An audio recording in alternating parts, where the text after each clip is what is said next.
This is Nodoff, and this isn't a dream. You're listening to the St. Canard Files Darkwing Duck podcast. Or maybe you aren't. Things are never the way they seem in Dream World.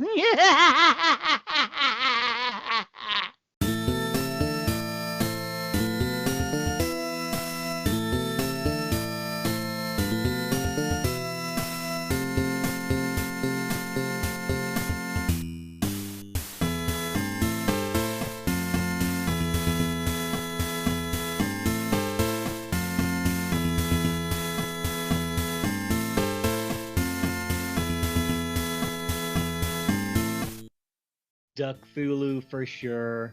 Duckthulu F'sure. Duckthulu F'sure. Oh, geez, I gotta snap out of that. Welcome to the St. Canard Files, a Darkwing Duck podcast. We're your hosts, Mike Russo and Tiffany Silverbraun. How you doing tonight, Tiffany? Pretty good. I'm a little bummed. We found out tonight that Emilio Delgado from Sesame Street passed away.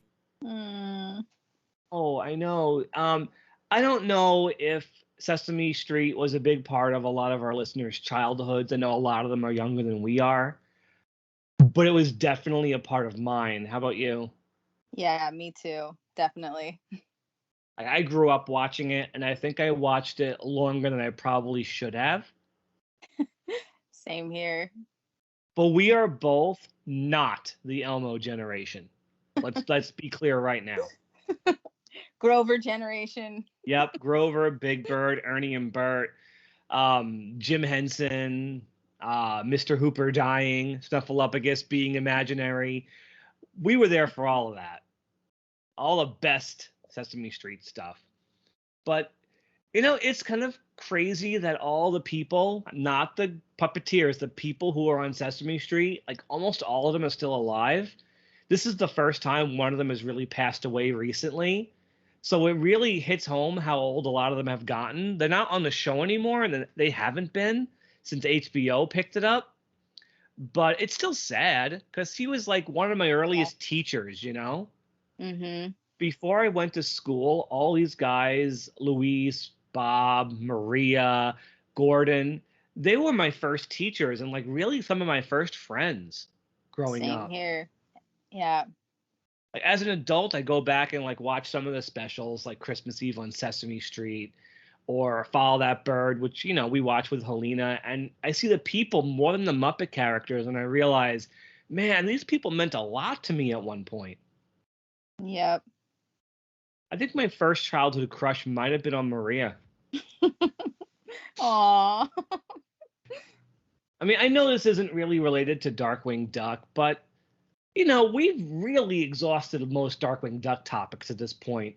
We're still waiting for the Beast Kingdom figures to really hit. I don't know anybody who has them yet. So there's not much to talk about with Darkwing at the moment. We're kind of in a holding pattern with him. So let's talk a bit about Sesame Street. Why not? Right? All right. What's your favorite Sesame Street Muppet? See, this is weird. This is hard to answer. If it's just Muppets who were only a part of Sesame Street, yes, I'm going to say Big Bird. Nice. Because Big Bird's just so iconic. And I love Big Bird. He's such a great character.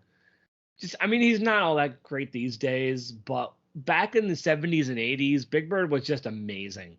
And he's been so overshadowed by Elmo. It's just sad. Yeah. I don't like Elmo. I don't like most of the newer characters, but I don't have to. I'm not that demographic anymore. But yeah, Big Bird. How about you? Well, when I was a kid, I really liked the two-headed monsters. I'm actually not sure if they had a name. No, the two-headed monster. That's their name. Yeah. And then now, I don't know, being like how I am, probably the Count or Oscar. They're all great. Ernie and Bert, Cookie Monster, Grover, even minor characters like Sherlock Hemlock and Forgetful Jones and the amazing Mumford and the Yip Yip Aliens. All of them are great. I love those too when I was a kid. But the reason why I had to say Big Bird hesitantly is at the end of the day, it's always going to be Kermit. Yeah. And I'm sorry, for a really long time, he was a Sesame Street Muppet. You know? And I think he was funniest on Sesame Street. Because on the Muppet Show, he was the guy who had to keep everything together. He was the producer. But on Sesame Street, yeah. But on Sesame Street, he's just that guy. Like, he's just the guy who has to deal with Cookie Monster and Grover, and he's so much funnier on it. I mean, I know we're talking about a kid's preschool show, but back then it was made for adults in mind, to the extent where you should enjoy what your kids are watching to some degree. Yeah. Where that's not true now. That is absolutely not true now. But back then, you could get a kick out of it if you were an adult, for sure. Oh, man. Some stuff now is really hard to watch. Yeah, most kid stuff is not made, for the adult that happens to be watching. A lot of it's just strictly right for the kids. Yeah, and it doesn't have to be, have inappropriate jokes or innuendos or anything like that. There's a way to do it. And I think, Sesame Street was pretty good at that. Well, the writers and the puppeteers and everybody back then, they knew exactly what they were doing, and it's not exactly the same anymore. And I know the show has to hit certain curriculums and certain demographics, and it has to include a lot more representation and inclusion. So it has to do all of that, and I think it's sacrificing the adult appeal and the humor to do that. Which, hey, you know what? It's got to be doing something right if it's been around for over 50 years. Yeah, it's pretty crazy. But I will tell one brief little anecdote that in 2019, me and my family went to a convention where we got to meet a bunch of the people from Sesame Street. We met Carol Spinney, who by that time, he only had a few months left, and he could barely write. He couldn't talk. But it was still amazing to meet him. And I also met Bob McGrath, who played Bob. Emilio Delgado, of course, who played Louise. And Roscoe Orman, who played Gordon. So I got to meet all of those guys, and I was very surprised to learn just how smart Bob McGrath was about the state of education in this country. And when he found out me and my wife were educators, we actually had a long conversation about education, which was easy to do because it was a pretty dead convention. This is before COVID. And I asked him, what was it like filming things with Jim Henson and Frank Oz? Because there were some skits where he would be with them. And he said they were always just trying to make him laugh and break him up and just be funny, because that's exactly how they were. And I will never, until the day I die, I will never forget this. I referenced a People in Your Neighborhood sketch he did with them, one of the earliest ones, where a Jim Henson character comes out and Bob McGrath gives him a bag and says, "If I gave you a bag, who would you be?" And the Jim Henson character goes, "Santa Claus." And Bob goes, no, not Santa Claus. And then the Jim Henson character goes, "What's wrong with Santa Claus? Don't you like Christmas?" And me and Bob said, "Don't you like Christmas?" at the exact same time as I was telling that story. Oh my God. And it was just a moment of connection, talking about Jim Henson, of all people, my hero. And it was a moment you get choked up thinking about it. Aww. Always meet your heroes. Just make sure you do. Always do it. Yep. Even though Carol Spinney could barely hold a pen and he couldn't talk, his wife was there talking about the show with us and how much Carol Spinney still loves seeing his fans. He passed away 5 months later. Wow. He gave us I guess it's an authentic Big Bird feather. Aww. Yeah, he's missed. He did Big Bird as long as he possibly could before he couldn't do it anymore. Do you have any other Sesame Street memories before we move back to the duck? I will say one thing that my favorite animator did a bunch of shorts on Sesame Street, and I want to give her a shout out. Oh, Sally, really? Yep, Sally Cruikshank. Which She what when did she make shorts for them? in the Recently? 80s. No, in the 80s. Oh, what kind of shorts? I might have seen them. She did that. The most notable one, I guess, is the beginning, middle, and the end. Okay, I have Remember to that one. find me some YouTube vids of that stuff. I want to see. Yeah, and then there's one that's like, I forget the name of the song, but it's about like flying over. What it's I don't called. remember it, but if you had said teeny little super guy, I would have lost it. No, yeah, that would be amazing. He's a teeny little super guy. I hope we I have love some that. listeners who are as old as us who we're hitting some chord with. I really hope so. Yeah, I mean, I would say like, I ended up getting really into animation and studying it and going to school for it, and I think that's part of what gave me my love for animation, was seeing all the different animation styles and stuff at an early age, not just like Disney stuff. It was really creative on Sesame Street. I almost went to school for animation, but by the time I did, well, the time I went to college, all animation was, they were really pushing digital, Oh and yeah. I had no computer skills, so I was basically, that wasn't for me. Well, it was So basically the same story for me. It's like an unfortunate like age to be, I guess, if you're a fan of animation, because you grow up on all traditional stuff, and then by the time you're going to school, everything's switching to computer, which you've damn, only had 2 years to like see in action.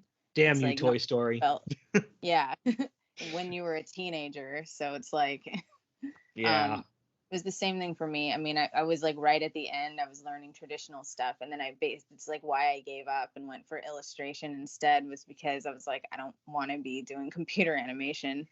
Well, then when it was time to figure out an actual major, I was like, yeah, I don't know, education. And that's what I've been doing for over 24 years. Yeah. All right, so back to Darkwing Duck. Today we're doing issue 11 of the Boom, although strike that. Now it's called Kaboom as of this issue. I think this is the kid branding. So I guess Darkwing Duck dropped down a notch in priority for Boom. That's my best guess. I don't remember the entire story with that. So issue 11, I think that one came out April of 2011. And they are actually, with this issue, promoting the DuckTales comic that was about to start. That would eventually lead into Dangerous Currency. We will get to that eventually. And so we've got two issues once again. Tiffany, what is cover A? Cover A is like mass of tentacles, green tentacles, grabbing our heroes, And Darkwing Steelbeak. Launchpad. Yeah, and Steelbeak.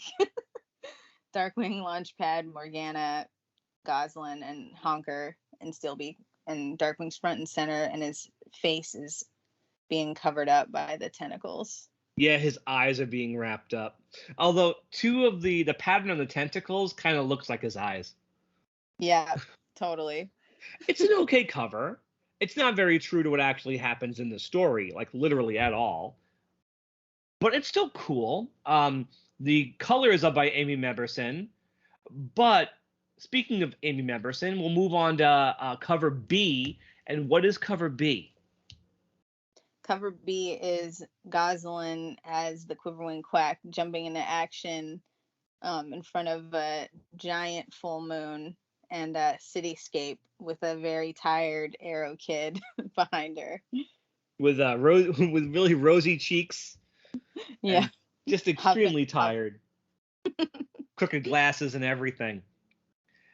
We feel like this cover has to be based on some old golden or silver age comic cover, but we checked and checked, and we don't know if it could be Batman, Green Arrow, The Shadow. We don't know, but it looks too specific to not be a reference to something, right? Yeah. It's driving me crazy trying to figure out what it's from. It's very, very, very familiar. But we're doing a 180 from last week. Last week, I liked the Silvani cover over the Meberson one. But this week, I got to say, I like cover B a lot more. I like cover B more, too. It's really well done. She knows exactly how to do Goslin. Yeah. And it's nice to have her as the center of it. I don't think there are really any other covers like that with Goslin, like only Goslin, no Darkwing. Yep. Mm-hmm. All right, so let's jump into the story. It's basically picking up exactly where we left off. Where we leave off, Tiffany? When Goslin found Hotshot and Flygirl. And Ammonia Pine, of course. And Ammonia Pine. So yeah, she's facing off against them, and she's beating Ammonia Pine up, uses a bolo arrow on her. She kicks her right in the face. Yeah. But I will say, as much as none of us like Ammonia Pine, she's written really well. When she gets tied up in the bolos, she goes, "I don't know where this has been. It could be crawling with filth." Yeah, I could hear her saying that. I totally hear Mitzi McCall saying that right now in my head. Then you've got Hotshot and Flygirl chasing after Arrow Kid, and he is trying to calculate how to get out of it. And doing math in his head. Doing math in his head and coming to the conclusion that all he needs to do is duck. And then a giant duck smasher Yep. lands on their heads. Lands on them once again. Where did it come from? It must have been tied up on the ceiling somewhere. A little bit of changed dialogue. The first time I'll mention something that was changed. The second, Goslin says it's the third largest duck smasher she's ever seen, which is, again, a straight out reference to Heavy Mental. Because when Darkwing sees the anvil in that episode, he says, "That's the second biggest duck smasher I've ever seen." I want to know what the first biggest is. Yeah. So in this issue, Goslin says it's the third largest duck smasher, but for some reason, they take it out. Oh, really? It's a good reference to the episode. I don't know why they remove it. Weird. And then Ammonia Pine traps them in buckets and makes a comment of not to escape because the buckets have nanotechnology inside of them. Which is stupid. And I guess Aaron Sparrow agreed because, again, in Definitively Dangerous, she doesn't mention nanotechnology. She just traps him in the bucket. And Honker keeps making comments that he's too scared to escape. Which, that's fine. Yeah, that's definitely better. A little bit, yeah. So what's going on? Now we cut back to Darkwing, Steelbeak, and Femapeel. I hate that name. Being chased by the giant walrus robot. What happens? What happens? He's shooting lasers at them through his fingers, and Steelbeak's telling them that there's another armory. Yeah. Another armory for them to go to, and with sandwiches. There's sandwiches there. Again with the sandwiches. Now I know why you're so much bigger than me. And they come to a dead end, which is over a bottomless pit.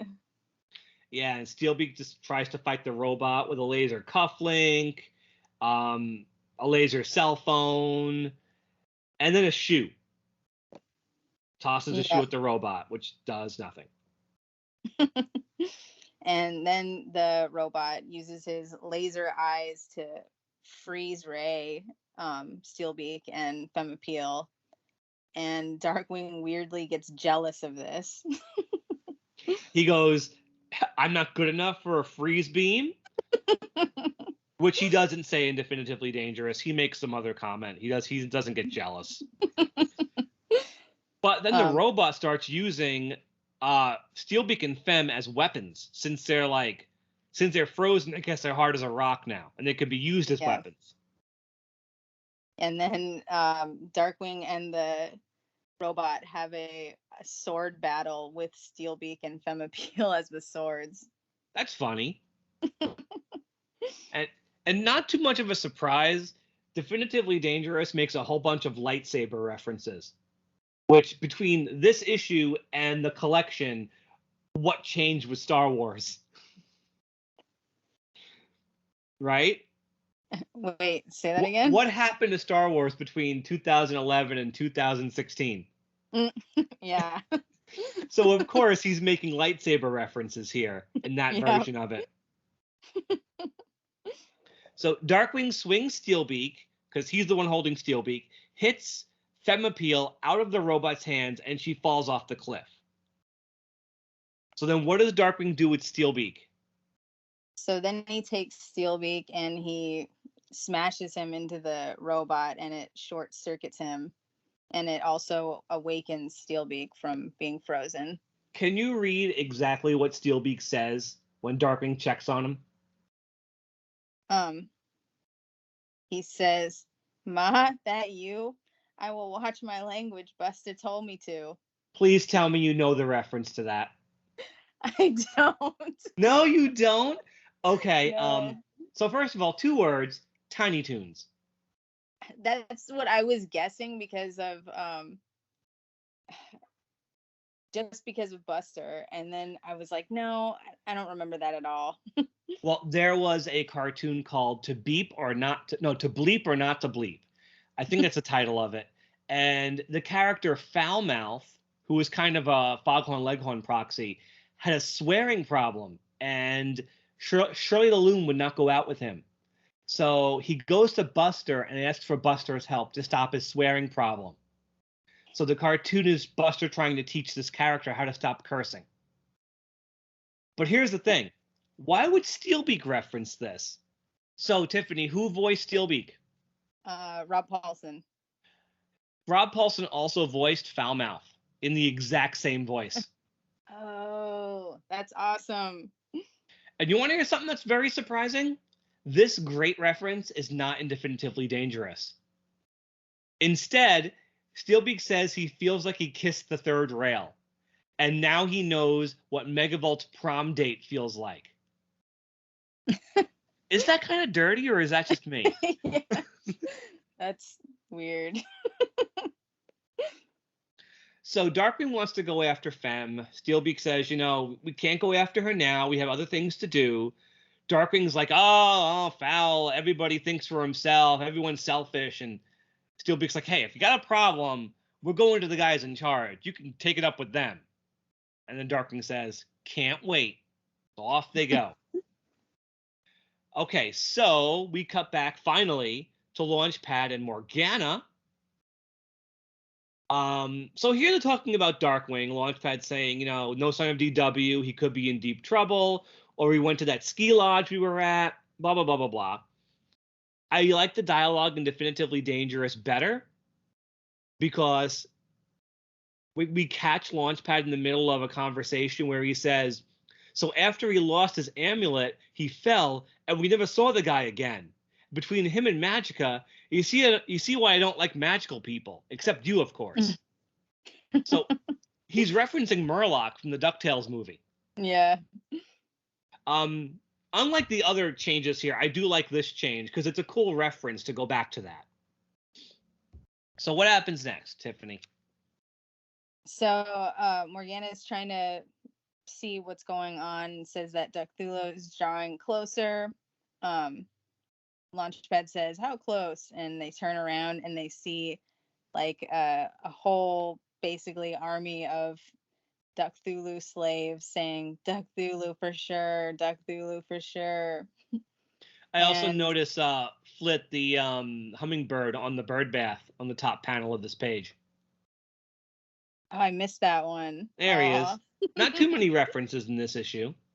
Yeah, this one doesn't have too many. But they get in there. And then Morgana doesn't notice, but she turns around and sees that Launchpad now has become a Duckthulu slave. Yeah. And she comes up with a plan to disguise herself as someone who's under Duckthulu's power. And I love how she has a mermaid tail in this form. And she makes a comment that, it's a good thing Goslin is safe in bed, which we know Yeah. she's not. And of course, Definitively Dangerous can't keep that dialogue because in that version, she knows Goslin's missing. So in that version, she says, I got to find Darkwing and Goslin. So obviously that just makes sense. So F.O.W.L wakes up And who does she see? She sees Ammonia Pine, and she's got Goslin or Quiverwing and the Arrow Kid in the buckets, and she's appalled that she's brought children into this. She springs up, attacks her, does a leg sweep, releases the kids out of the buckets, and she says a line that I'm not really a fan of, where she's like, just go and be good to each other. Yeah, ugh. Yeah, that doesn't work for me. Yeah. I do like when she says, "You kids don't want to be anywhere near Darkwing Duck," she says to them. Yeah. She's like, "We're not leaving. We have to get Darkwing. You know where he is?" But once the kids run away, Ammonia Pine knocks her out with the handle of her broom. Yep. And she says, "You've always been too squeaky clean, even for me." In an awkward position there. Oh, yeah. I guess she's lying down and taking it too. It's going to be the running joke, Tiffany. I'm sorry. So Honker and Goslin are running away, and they crash into a bunch of cloaked Eggmen. Yeah. At the very last panel on this page, Goslin says, "You crack shells don't want to get me angry right now." Not a very Goslin line, doesn't really fit her. You know where I'm going with this. In Definitively Dangerous, she just makes a comment like, "Oh, we're just here looking for some literature. You got any?" Yeah. Much better. That's so much more Goslin than that comment. Yeah. Again, I'm so sad Definitively Dangerous is so damn hard to find and so expensive. Everybody has to read that. So we'll cut back to Darkwing and Steelbeak as we slowly wrap up. What's going on with these two guys? So they're sneaking up, and Steelbeak mentions that he kind of likes the idea of a Darkwing Steelbeak team up, which is totally suspicious. And they come up to a door, and walk through, and you see a giant stone Duckthulu. Yep. And a really creepy looking X with hand and leg restraints on it in the middle. And here's where you get some more references. These are the big ones in this issue. Yeah, to dragons. You got Pete's dragon, I forget Elliot. his name. Elliot, yeah. Maleficent and the Reluctant Dragon. That's another deep cut. Yep. So Darkwing starts monologuing, about how, FOWL's about to get flushed, blah, blah, blah, blah, blah. He's using a lot more alliteration in the Definitively Dangerous issue.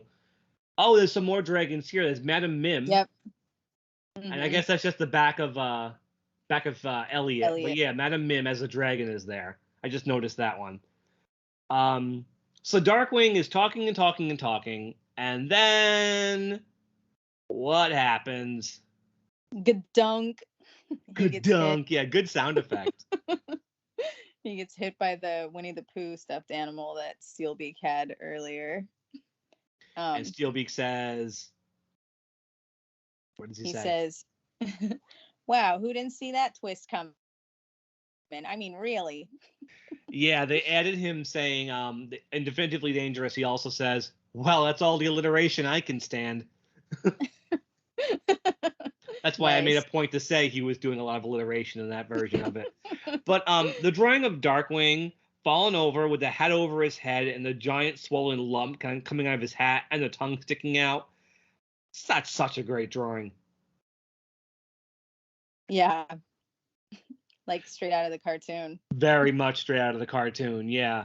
Because you think, how do you draw a picture of Darkwing knocked out that's not, like, unpleasant? That's exactly how you do it. You just cover his face, his eyes with the hat. You just do the big lump and the tongue. And that's just perfect. So Morgana and Launchpad eventually, well, Launchpad's part of the zombie group, basically, but they all finally get to FOWL's hideout. Morgana sees what's going on. We do catch a glimpse of Herb and Binky. Of course, they're zombies too. And then And she takes off to the skies, and she runs off to go help save the day. She says, this time Morgana Macabre faces her greatest challenge of all, her choice in men. So in Definitively Dangerous, she says, why wasn't I dating a dentist or something? So then Darkwing opens his eyes, and what's going on here? He is restrained on the giant X, the stone X, and you see FOWL High Command and a Steelbeak like casually leaning up. Obviously, did the triple cross. Basically, we knew that was going to happen. Yeah. And Steelbeak says, he wasn't so thrilled about this whole thing at first, but when conning and eliminating you became part of the plan, I volunteered. And they said they need Darkwing. Yeah, FOWL High Command says the purple pawn has arrived of his own volition. And he starts reading from the text. Darkwing starts glowing. You see the giant statue start shaking, and it says, I hunger. I don't like Darkwing. By the way, I don't like Darkwing saying, Launchpad, Morgana, Goslin, I'm so sorry. Even in his worst situations, Darkwing usually does not apologize like that until it's all over. Again, in Definitively Dangerous, he makes a comment about, hey, I've tried these exercise machines. Guys, they don't work.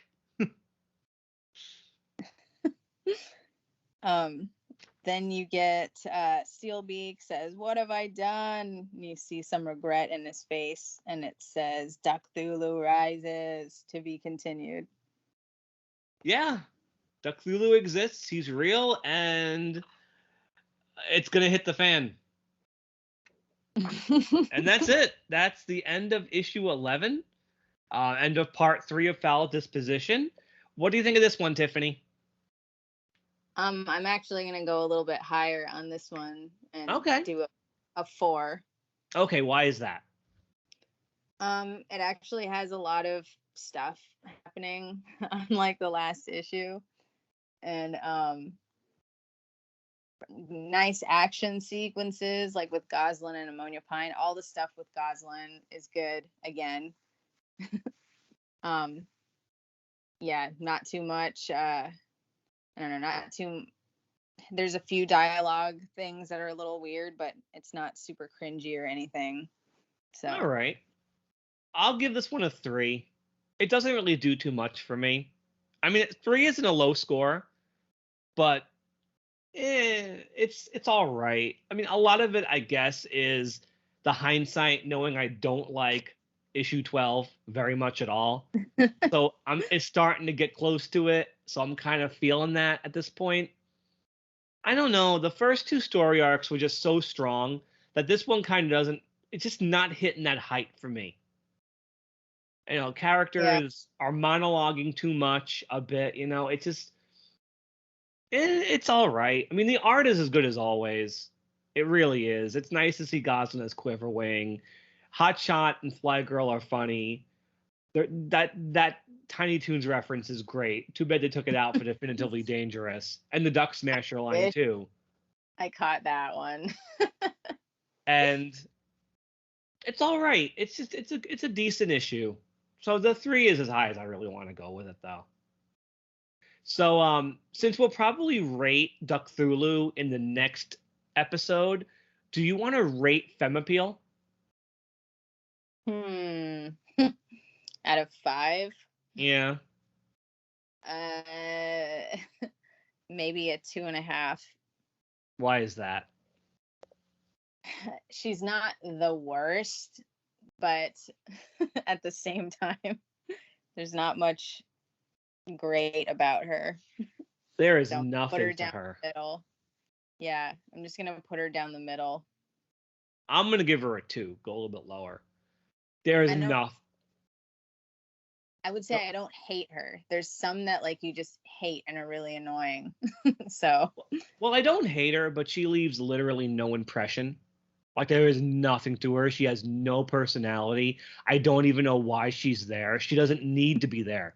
Like, she literally doesn't need to be there because she's not consequential in any way. She might save Goslin and Honker, but she's still knocked out. Goslin probably could have saved herself. So I don't feel like she even needs to be there. And I don't like the name. That's kind of silly. Yeah. Mm-hmm. And I'm having a hard time even thinking of who would have voiced her. The Fox thing goes too far into furry territory to me, too. A little too far. So, yeah, too. She's just nothing to her. Yeah, ain't all that great. Anything else you want to say about the issue before we go tonight?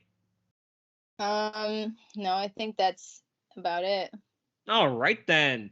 And of course, next episode we're doing Boom Darkwing Duck issue 12, where we finally, everything hits the fan and we see what's going on with Duckthulu. A lot of crazy, like, existential stuff in this next issue that might be hard to explain, but we'll do our best.